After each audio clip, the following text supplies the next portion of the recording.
E aí, pessoal, eu sou a professora Natália, vim aqui com mais algumas diquinhas de literatura. Nós estamos vendo o modernismo, então atenção porque a gente vai ver o modernismo na sua primeira fase, tá certo? Vem, acompanha aqui comigo, vamos ver essas características.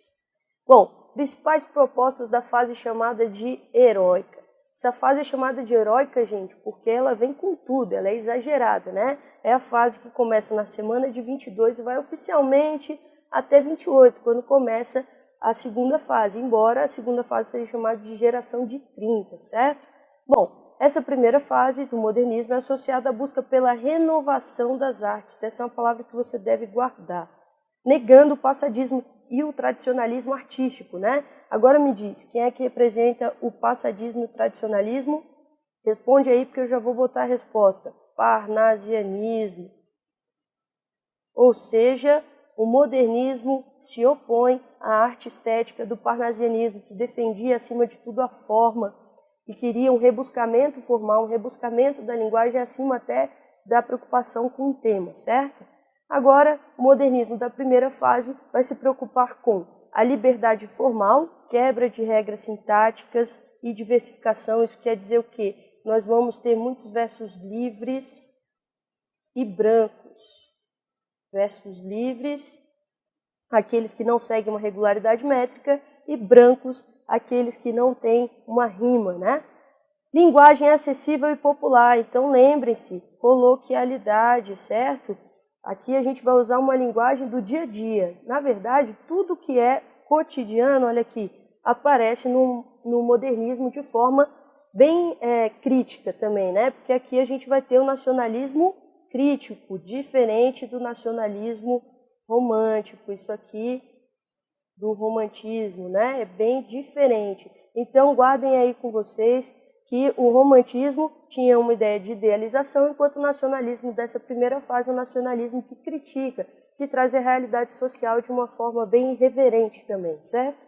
Aí a gente vai ter essa ironia debochada. É diferente também da ironia de Machado de Assis.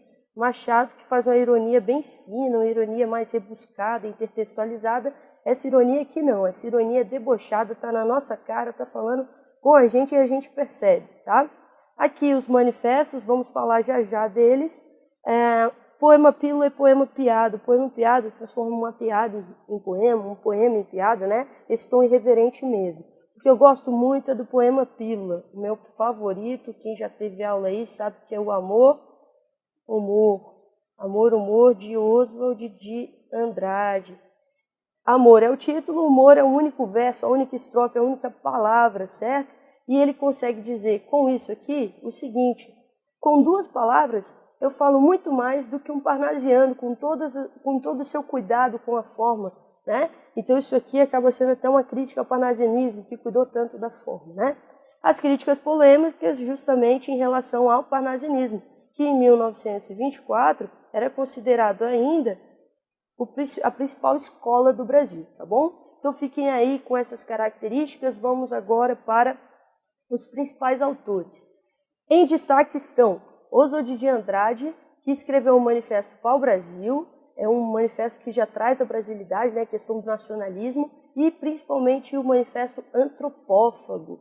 Vocês lembram o que é o Manifesto Antropófago? Essa ideia de antropofagia? Isso aqui vai ser uma metáfora, certo? Por que uma metáfora?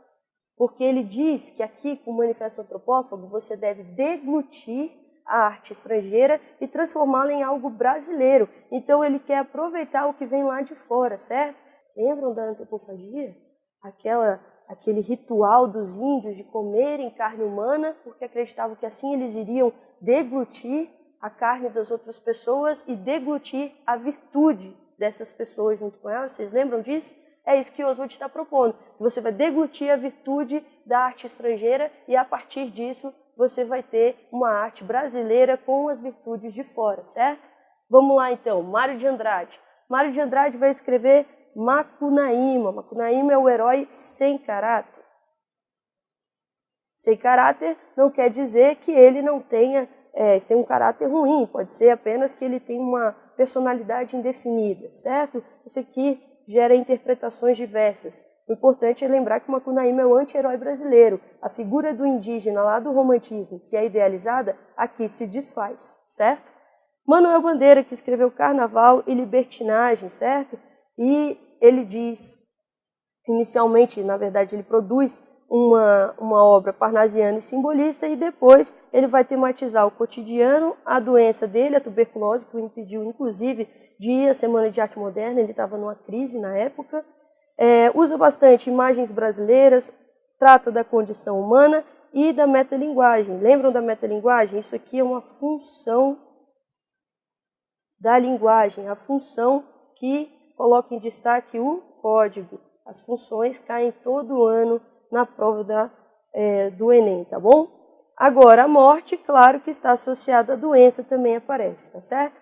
Vamos retornar aqui, Oswald de Andrade, Crítica Irreverente, Poema Pílula, aquele poema que eu mostrei para vocês ainda há pouco, linguagem coloquial e cotidiana, substantivação da linguagem, isso aqui, que ele traz bastante, né? E crítica ao parnasianismo. Ele é o maior crítico do parnasianismo, viu, gente?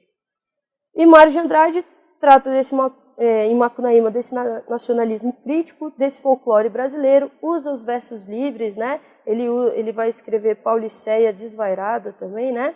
E usa bastante as rupturas sintáticas. Então aqui, com essas diquinhas, vocês viram os principais autores do modernismo, certo? Vamos finalizando por aqui essa dica, fiquem aí para outras. Nos sigam nas redes sociais, estamos aí com várias dicas nos últimos dias, nos últimos momentos, tá? Boa prova para todos e vai cair modernismo, hein? Valeu!